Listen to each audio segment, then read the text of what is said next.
Hello, you're listening to Gaze Gaze, in which we're gay and we gaze into media that's by, for, or about ladies who love ladies. And sometimes we talk about other stuff. I'm Erin, and inhaling the scent's okay, right? And I'm Erin, and I would like an eclair, please. And I was gonna say I'm like so glad to be here doing Dragon Maid. I'm glad to be here with you tonight.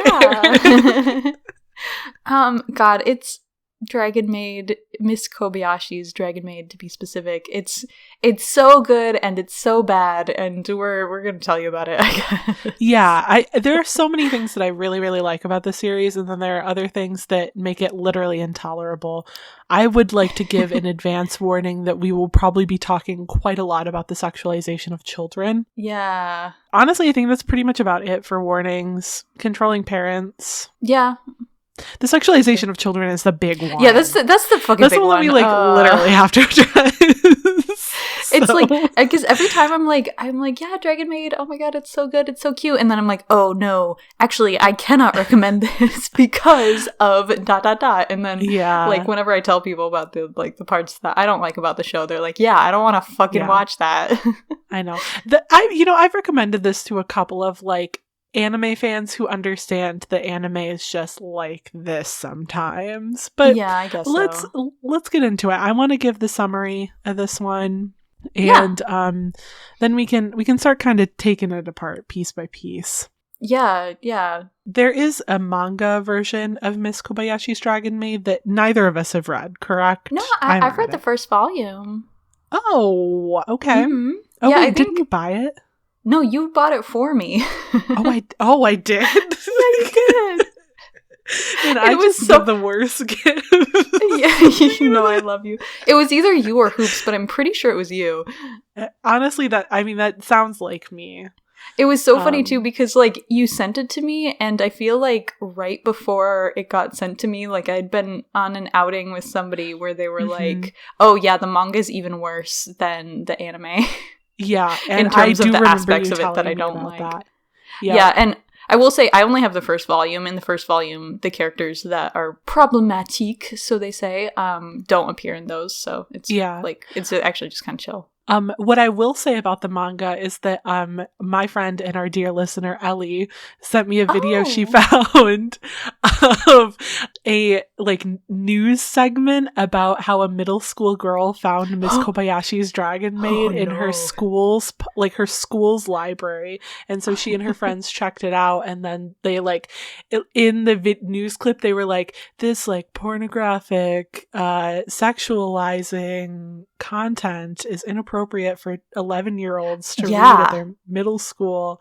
Yes. And which I think is a fair critique. Yes. But yeah, it's wild to me that this ended up in a middle school public library. So God, that's right. I forgot that you sent me that clip. I didn't watch it, but I wish I could have. I very clearly remember being in high school and middle school and checking stuff out from the library that and then realizing that they should have not let me do that, and having to return it. I feel like, and I could get this wrong, if they are listening, they should tell me. I feel like my friends from high school, Emma and Emil, told me that they checked out Togai no Chi manga version from the library when we were in high school and read it. What is that? If you're not familiar, it is the precursor to Dramatical Murder by Nitro Plus, but it's a gorier boys love visual novel that I think got a manga adaptation. I feel like they told me that they checked it out at the school library. I wouldn't doubt it. I think there was a period of time when we were growing up, early 2000s, where anything that was a comic was okay, it's for kids. That's why you get the 4Kids dub of One Piece, where it's super sanitized because they got the property and then we're oh no, this is actually not appropriate for the age group that we were trying to market it to, and we have to retcon a bunch of shit. Oh my god, Erin, I just remembered that I bought a BL manga on eBay last year, and when it arrived, it had stickers from the Ann Arbor library. Right. Do you remember? Right. I bought it online, and then it my came to me, and I was like, God. wow, it's all the way from Ann Arbor, Michigan. I was like, Erin, did you read these when you were Yeah, I definitely fucking read those. Yeah, you like read those exact copies, and then I bought them literally on the internet, and then they ended That's up in my so hands. funny. Absolutely wild. Yeah, that's so funny. It might have not even been stolen, because the Ann Arbor Public Library would like sell their used books. That's exactly what I thought it was. Yeah. Mhm. So that's just what I assumed. But hilarious. That is so fucking funny. I know. All right, but so there's the manga version of Miss Kobayashi's Dragon Maid. There's also the anime version, which is what we watched. So there's one season, which is 12 episodes. There's one post-season OVA, a bonus episode, and in July, the next season of Dragon Maid will be dropping airing weekly. And correct me if I'm wrong, but this is the first or one of the first anime to come out after the arson incident. Yeah, Kyoto Animation. Yeah, and so if you don't know about that, in 2019, there was an arsonist who set the Kyoto Animation building on fire. They produced Dragon Maid, and it was really horrific. I think in the end, 36 people lost their lives, which was like the biggest loss of life incident, like intentional loss of life incident, I don't know what you'd call that, since like World War II in Holy Japan. Shit. Yeah, it was like a huge deal. Yeah. And the other thing about it was Kyoto Animation, I mean, this is just kind of like a fun fact, I guess. They hired a lot of women. And so I also just think that having a lot of women on staff like maybe made the adaptation of Dragon Maid more palatable, because I definitely like that the art style in the anime more than in the manga. It's less there's a lot horrific. I think that there are a lot of things that come off as very cute and endearing with the anime for sure, in addition to some of its issues. Like, I can't not mention that with a qualifier, which is pretty bad, but let me just give a summary of the series for those who are not so familiar with what Dragon Maid is. So the series is about a woman named Kobayashi, and she's just a very normal software engineer at this highly competitive company. She lives alone. She wears khakis and a tie to the office most days. And whenever she's off work, she likes to go drinking with her coworker and her best friend, Takia. One day she has a particularly hard day at work, and so she goes for a particularly hard night of drinking afterwards. And when she wakes up the next morning and she gets ready to go to work, she opens the door, and guess what? Uh-oh, there's a dragon's face blocking her exit to her apartment. This massive dragon is just looking into her apartment. And then the dragon turns into this very cute pigtailed maid girl, Toru. And Toru says that she's moving into Kobayashi's apartment, which prompts Kobayashi to try to review what happened the night before when she was blackout drunk. She knows that she went to the mountains and that the two met there and they drank together. And then I guess she invited Toru to come live in her apartment with her. So Kobayashi tells her that she needs to leave, that she can't move in. But then as Toru's walking out, Kobayashi feels so intensely guilty that Toru has nowhere else to go that she decides to let her move into her apartment. Toru is honestly a terrible maid. She keeps trying to feed Kobayashi parts of her tail. She chews all of the laundry because she says that her saliva removes stains. And her whole idea of cleaning is just lighting everything on fire with her dragon breath. Which is very effective, to be honest. To be honest, it's pretty effective because she can use magic to bring all of this shit back.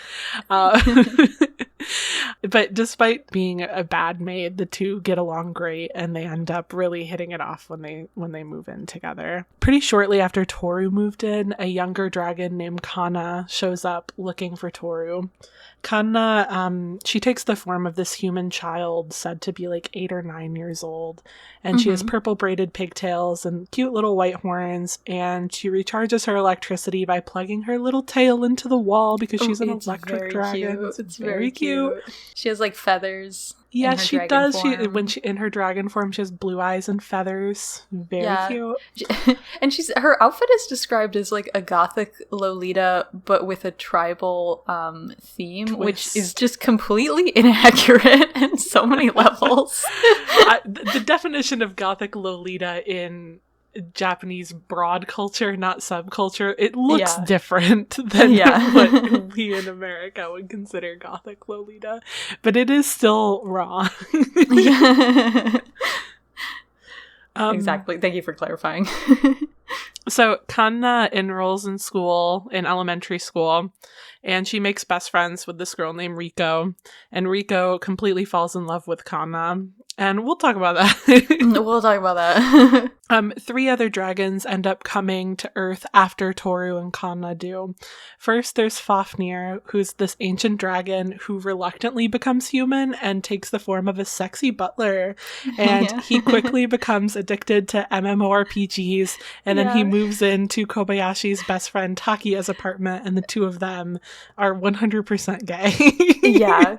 It's kind of implied that he comes to the human world because he wants to play video games. Kind of implied, yeah, and he just starts playing Dark Souls all day, and I love that for him. And making dungeons. One of my favorite scenes, here I'm interrupting my own summary, but one of my favorite scenes is when they're on the train together in the OVA, and Kobayashi, Toru, Takiya, and Fafnir are all sitting together on their little double date, and Kobayashi's like, yeah, we'll take 4 coffees, and Takiya literally just looks at Fafnir and goes, actually, he'll have an apple juice. Oh my god. Like, he's straight up like, their interactions are really cute. Yeah, it was really cute. Like him like this like nerdy salary man intervening to get apple juice for his goth sexy butler MMORPG addicted hikikomori boyfriend, who is like introduced who's a dragon. Who's a dragon and is introduced by like Toru calling him on the phone and him telling her that she should just kill all humans to solve her issues. Exactly, and then he just wants apple juice. It's very cute. Okay, then after Fafnir, there's Lukoa, Quetzalcoatl, long form, Lukoa for short, and she is a sexy big booby dragon lady who came to Earth after being summoned by this mage apprentice, a preteen boy named Shota. Which we'll talk about that. Yeah, we'll talk about that. Fuck, god damn it. And then finally there's Elma, who is Toru's rival, and she's a dragon who ends up becoming Kobayashi's coworker, and she also really likes food, and that's about it for Elma. She's fine. I like her. Elma's fine. Did you know that she has her own spin-off series? Oh, really? People really love her. She was interesting enough to be able to carry her own series. It's one of those series where it's just like cute girl eats food series. Okay, I'm down for that. Yeah. I like that. You just get to watch her eat some food. The series is kind of like, there's like an overarching story, but then the episodes are just kind of like separated into like gags, and it's either like a longer gag or like a short gag, and a lot of her Elma's segments are just like her like eating different things. Like there's one where she like gets recognized at this like waffle stand because she keeps going there. Or like too relatable. Or she's like at a festival and she's like eating everything. I hate to out them because this was a moment of intense shame, so I will not name a name. I'm so sorry if you're listening, but a friend of mine went to their local Taco Bell so often that they received a Christmas card from the employees at Christmas time. Speaking to like the fact that they have the gag episodes, they kind of wrap up the series with 2 very serious episodes. Yeah. So let's talk about those, because those are the two most plot heavy and most relevant episodes to discuss, I think.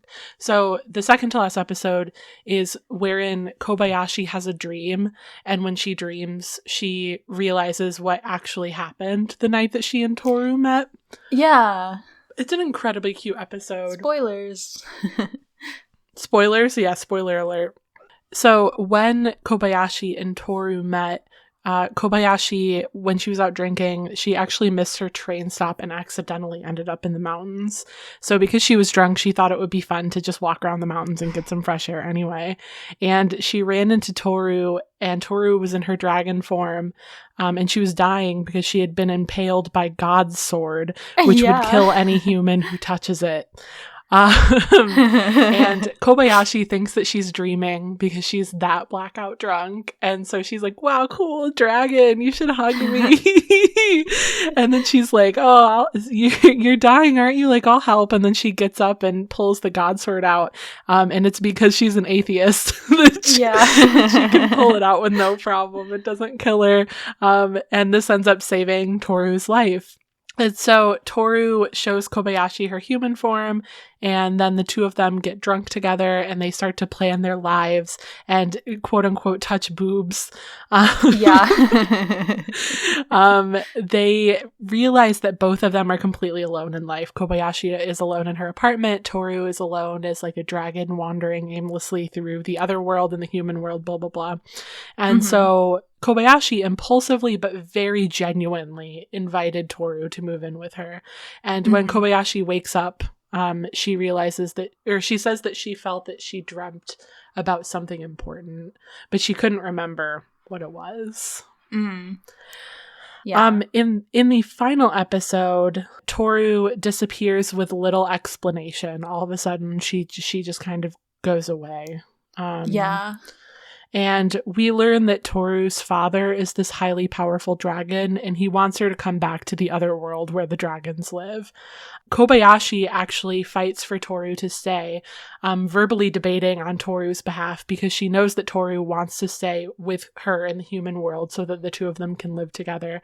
And Kobayashi, tries to make a point that Toru should have agency and should be able to make decisions for herself, and that, she's like an adult who can decide shit without her father's approval. And also just, kind of trying to prove that their life together is something that is positive and worthwhile for Toru to be exploring. And even though he doesn't approve in the end, eventually he gives up and he returns to the other world without Toru. And the season ends with the two of them together, raising Kanna as their daughter. And Kobayashi takes Toru and Kanna to go meet her parents for the first time. It's really cute. It's really cute. In the, when Kobayashi is debating the father too, the dad's like, dragon in the human world could potentially lead to, all of humanity being destroyed. And Toru's literally like, that's just a hypothetical, and, I don't give a shit. Which I fucking love. It's very good. Yeah, and people have compared that scene to, coming out to, a conservative parent. I think that's definitely what is intentional. That's the vibe. Yeah. That totally is how it reads, 100%. It feels, it's one of those moments in the show where, it feels authentically queer, as opposed to many other sections of the show that do not feel authentically queer. That episode, I feel like, is really good. Yeah. Wait, what do you not know? I don't know. Before I knew about, the manga adaptation, of this story, or the original, I guess, is a seinen. Is that the correct seinen? Okay. So first of all, seinen, it just means adult men, which it's one of those words that is an English language invention to categorize manga. But it was aimed at adult men, right? Yeah, adult men, exactly. But without knowing that, when I originally watched the series and just watching it, I was surprised to learn that afterwards. If you read the manga, it's very apparent. And there are also we're going to talk about the little girl, Kanna and Riko. Riko, yeah. Riko has a lot of expressions that I I would say just like, or like, okay, this is like a man who's familiar with drawing pornography. That's what I see when I look at her expressions. Yeah, me too.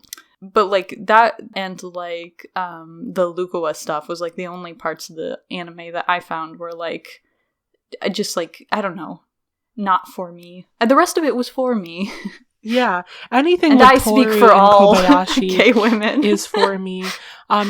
Here's the thing. You know, there are entire genres of anime that are functionally identical to this, but the differentiating factor here is that the lead character is a woman instead of a man, right? This is a genre of anime, not about dragon maids, but about like random mystical girl moves in and brings her crew of hot, sexy, big booby lady to man's house. Yeah. And I think that this is almost a little bit bolstered by the fact that Kobayashi is depicted as someone who is not very feminine, who wears business casual khakis and tie to work, who like, I feel like it's more, it almost feels like it like a self-insert character in the same way that a lot of male characters are written, but still for men despite the fact that she's a woman. And it's honestly a little just odd to try to navigate like intended audience here, because it, as you said, this is something that is like very relatable for queer people, I think. Yeah. Or at the very least, it's relatable for me as a queer person. Yeah, I don't even find Kobayashi to be like that much of a self-insert though, because she like really is her own character in a lot of ways. She is. This is true. I feel like she would be like more generic or like more bumbling if she was like a self-insert. That is true. She's very self-assured. Yeah, she's very self-assured. So like, but she kind of is like the otaku self-insert, right? Because that's the big thing. Because one thing we didn't mention is that she is a maid otaku, which is why Toru presents as a maid, is because Kobayashi told her to be her maid because she thinks that maids are sexy. So, but also that's like, I think even that aspect of her characters, it's so specific. It doesn't feel like this is like Bella Swan who you're supposed to project yourself onto. It's like, I don't know shit about maids. You're right. It feels more like a series that I'm a massive fan of that I know that you also enjoy, Kurage Hime, Jellyfish Princess. Wherein like the nerdy subcultures that the women in that series are drawn to are like vintage doll collecting, trains, sexy old men, and the Three Kingdoms. Three Kingdoms. Where it like honestly adds a lot of character to have like somebody who is a massive nerd about something that like nobody is really that interested in. And for Kobayashi, it is authentic maids, not sexy cosplay maids. She's interested in maids from the 1800s. Maid attire. Oh my goodness. Yeah. Do we want to get into some of the less savory shit? Yeah. It's hard for me to even really know where to start, aside from saying that, like, I have nothing but 100% respect for people who can't even come close to touching the series with a 12-foot pole, because there's so much about it that, like, can be, like, triggering and just, like, disgusting to watch. I know. Icky, gross feelings, just feels bad. I think that, like, it's okay to recognize that, like, the positives cannot outweigh the negatives here, but the positives are still, like, worth talking about, if that makes sense. Yeah, definitely. Rico or Shota? I guess let's start with Rico. I feel like Rico is, I mean, they're both like really bad, but the Shota stuff is like just so much worse. The Shota stuff is so much worse. I agree with you. All right, let's talk about this. So Kanna as a character is occasionally sexualized by other characters, but in and of itself, I don't think that Kanna is a sexualized character, at least not as much as the other two children in the show are. I think that there's definitely an argument that can be made that Kanna is just like incredibly cute and like depicted as being innocent, and and also just like becomes Kobayashi's daughter, and literally. So Yeah, I think that's one thing too, that like if this was like a male protagonist and like a more stereotypical manga, that it would be that like this little girl is like part of the harem, where that is not the case in this. You're right, that is not the case.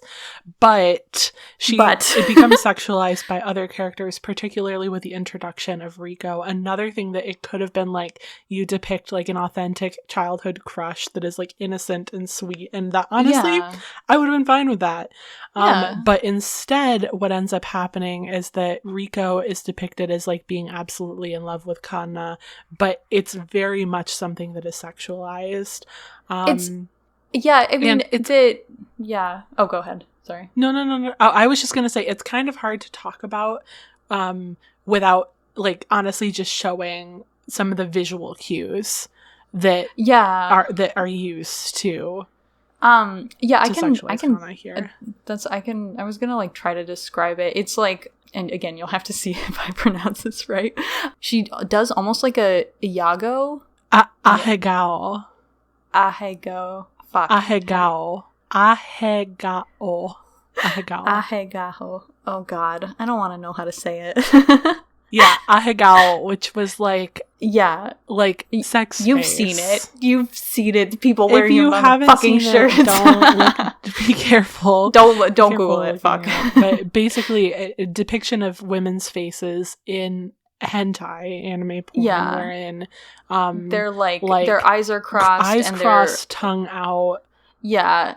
And so like screaming, whatever. And so that is very much how Rico's depicted whenever Kanna does like anything. Yeah. And so she Rico like doesn't stick her tongue out, but like she gets like a little love heart in the back of her throat. And so it's like sanitized a tiny bit, but it's also just like really gross and unnecessary, honestly. Yeah. Yeah, I think for the most part, like it's only when she makes those faces that it's like super sexualized and uncomfortable. But the thing is that it happens all the time. Yeah. Like it'll happen like honestly, at least twice with the scenes that she's in. Yeah, I don't know what to say. It sucks. Yeah, it just sucks. Especially since their friendship is like really cute, where Rico is just kind of like a haughty elementary school student and is very full of herself. Yeah. And so a lot of kids... Hold on. Sorry. Just to be clear, you mean haughty Haughty. Oh, yeah. Not HOTTIE. Oh, no. Not a yes, haughty, I do. Thank you. But she is haughty. Yes. Thank you. Oh, God, Jesus Christ. Yeah, so she's just very full of herself, and so she actually doesn't have a lot of friends in the classroom setting. And so then Kanna comes along, and Kanna is really good at everything because she's a dragon and not a little girl. And so Rico becomes really jealous of her, but then challenges her, but then Kanna starts crying. It's like, I just want to be friends. And then Rico's like, no, I love you. Like, I just wanted to be friends too. I just didn't know how to approach you, which is like really cute.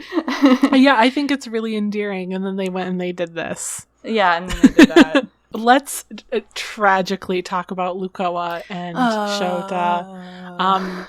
Just to keep it brief, Shota summons Lukoa, the big booby dragon, as he's from a family of mages and he's a mage apprentice. He's trying to become a mage, and he accidentally summons Lukoa instead of a demon. So he thinks that she's a demon, and he also thinks that she's a succubus. And basically, what we get a lot of is that she is quote unquote trying to befriend him. And a lot of this is just like her smothering his face in her chest. And not respecting his boundaries. Not respecting his boundaries at all. He's clearly very uncomfortable being around her. And she very much is pressuring him to spend time with. It's just bad. I can't even describe it. I don't know. And I was so perplexed by this. I was like, why? Like, what the fuck is this? And so like I did like read online of like, so Lukoa is supposed to be like a character who's just kind of like totally unaware of herself, and it was described as like ara ara, but I don't know what that means. That it just is like a motherly type who just Okay. doesn't understand nuance or like All right, doesn't yeah. understand how to interact. Okay, with people. so yeah, the gag is supposed to be like she's sexually harassing him, but she doesn't realize it. But it's like, that's not fucking funny. It's not It's really uncomfortable. Yeah, it's really not gross. funny, and it's he's not a fucking funny. child. Yeah, he's the literal fucking child. Like, it's so. It just, and that's like every scene that they're together in, like, that's the fucking gag. And it's like, this isn't, like, I just cut it out of the fucking series. Like, I don't want to see this. I know. Yeah, I feel the exact same way. Lukoa on her own, honestly, I would be fine with her. Yeah. It's all of her interactions with Shota that are literally like, they should not have been in this anime. In this manga, they should not have been written. Absolutely. It's kind of sad too, because Lukoa shows up just like briefly in the manga in the volume 1, and her proportions in the fucking manga are just like so bad. Like, she has like a thigh gap, but then like huge hips and huge thighs. And she's like, the proportions on it it's just like, it looks very unnatural and very uncomfortable. And so I really like how she looks in the anime, because they just like translate it better. Like, she looks like a more normally portioned human being. Yeah, a little bit more normal. In a favorite scene of the anime, she shows up at Toru and Kobayashi's apartment, and she's wearing like a velour tracksuit and a mock neck. And Toru is like, what is this outfit? Because it's still form-fitting, but she's fully covered from head to toe, as opposed to her usual booty shorts crop tank top. Yeah. And Lukoa was like, y'all told me that like I needed to cover up and be more modest, so like I'm doing it. And Toru is just like, oh girl, I think it's just that your body is just like this. Yeah, that does feel bad too. I don't love bad. that part of it. Yeah. Don't shame her. She's living her life. She can't not look because sexy. Right. Again, because she doesn't have a lot of like self-awareness. There's like, they go to Comiket, which is a doujin convention, like a fan comic convention. Like, people make their fan comics and their fan fiction, and then they bind it and then they sell it. And so Lukoa shows up and then immediately gets contained by the con staff, because she's like just wearing a skimpy bikini. Yeah, and doesn't that also happen at the beach? Yeah, and then it also happens at the beach. Yeah. The Comiket one is better because the kids aren't there. Beach one, the kids are there. I think yeah. God. Anyway. Again, you literally cannot talk about the series without addressing that. Yeah, totally. Yeah, where is the fucking fan edit where they just take out all the terrible scenes? Honestly, if that hasn't been done by now, it should be done. We should do it. It wouldn't even be that much work. Like, they're self-contained. There's not that many. Yeah, and you could still potentially include some scenes of Riko and Kana just being friends. Yeah. And you could include the scenes with Lukoa where she's hanging out with Toru and the two of them are being friends and giving each other advice, and it would be great. Yeah. But you know who I have no complaints about? It's still Takia and Fafnir. Yeah. I do love them. We do get characters that are just fine. They like Takiya's house. So he writes doujinshi or like fan comics, and so his house is just and then he's like a weeb, or he's a he's a weeb. It's okay to say weeb. He's not a weeb. He's not a weeb. He's Japanese. He's an otaku. He's an otaku. It feels proud of it. Look, I live in America. It feels bad to say that word. Yeah, so his house is like full of anime figurines, and he eats like instant meals every night, and and Fafnir won't eat anything that's even remotely spicy. They're just like hang out, and then Fafnir doesn't have to sleep because he's a dragon, so he literally stays up all night playing video games. That reminds me that they have a gamer couple set up in their apartment where they have like their two gamer desks next to each other, and they've both decorated them, and they sit next to each other and they game. Oh my god, it's so good. Have you ever seen those pictures of like his and hers game set up, and then it's like one all black PC gamer station and then one like pastel pink PC gamer station? I haven't seen that. Oh my god, yeah, that's a trend. Yeah, you should look that up. like couples I gamer always, setup. Whenever I think of couples gamer setups, I think about that couple that took a picture of them where they're like the girl is sitting in the guy's lap, but then like her arms are like over his shoulders because she's playing a video game, and then his arms are behind her because he's also playing a video game, but they're like hugging and playing a video game. I do love that one. Yeah, that's really good. But yeah, we should talk about Kobayashi and Toru. Yeah, let's talk about Kobayashi and I Toru. like them. I think they're cute I love together. them too. I think their dynamic is fun. Yeah. And over the series, like, Kobayashi warms to Toru in a lot of ways. Like, she's a little bit cold and like, why are you doing all these weird dragon things at first? But then as Toru adjusts to like being in the human world, and like Kobayashi just like, I don't know, adjusts to Toru, like they just like they become like very happy together. It's really cute. They do. And something about you saying this reminded me of the dynamic of the main couple in Chobits. Oh, I've blacked Chobits out. As soon as I read the ending, I was like, I'm not gonna remember anything about this anymore. About Chobits anymore. This is all we care about now. Yeah. But yeah, very much he like finds a robot girl in the trash, and then she has to adjust to human life, and he's like, oh, now I live with this robot. Another thing I like too is that Kobayashi like shows her love in different subtle ways. Like when Kana moves in, like she decides that she wants to like get a bigger apartment, and like she helps sign Kana up for school and like gets her all the school supplies and like even like a special keychain that she wanted. She like buys Toru like extra sets of clothes so she doesn't have to like wear the maid outfit all the time. Even though she just transforms her little dragon scales into whatever outfit she wants to wear, right? Kobayashi still buys her clothes. She didn't know that. Yeah, so I just also like the subtle ways of like at the beginning of the series, like Kobayashi's like getting mad at Toru like more consistently, and then by the end of it she's like, oh man, you know, I have to remember to tell Toru like she's doing such a good job because I love her. Yeah. Oh my god, also the scene of the two of them sleeping in bed together for the first time is so cute. Yeah. Where Toru has a nightmare and Kobayashi's like asking her questions about it and if she's okay. Yeah. And then in the second to last episode too, they win a kotatsu at a lottery. Yes. And then they just spend the entire episode under the kotatsu. Celebrating New Year's. No. Oh my god, and then she gives Toru and Kana the New Year's money and they're both like, well, we've never had this before, and she's like, Oh my god. And also, oh my god, and then when Kobayashi's Toru has to leave because her dad tells her to, Kobayashi's trying to manage like having a child and like doing all the chores that Toru used to do for her, and like just totally can't because it's like so much work, and then she's like missing Toru, and it's like, oh, it's so sad. Oh. I know, and then she's depressed, and then she's sad, and Kana's sad too.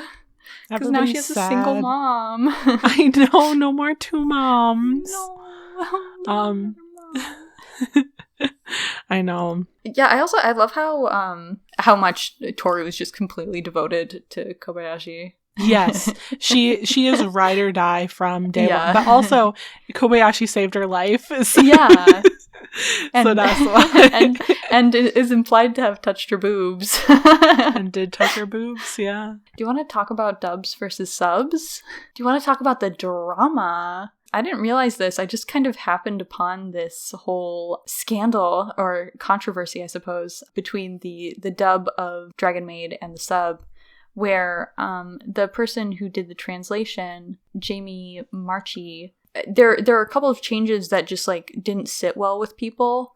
And if you Google this, you're going to find it's a bunch of people complaining that she added like SJW stuff because Lukawa in the dub is like more self-aware and like more of a Valley Girl type of a character. And so people don't like that. I don't care about that shit.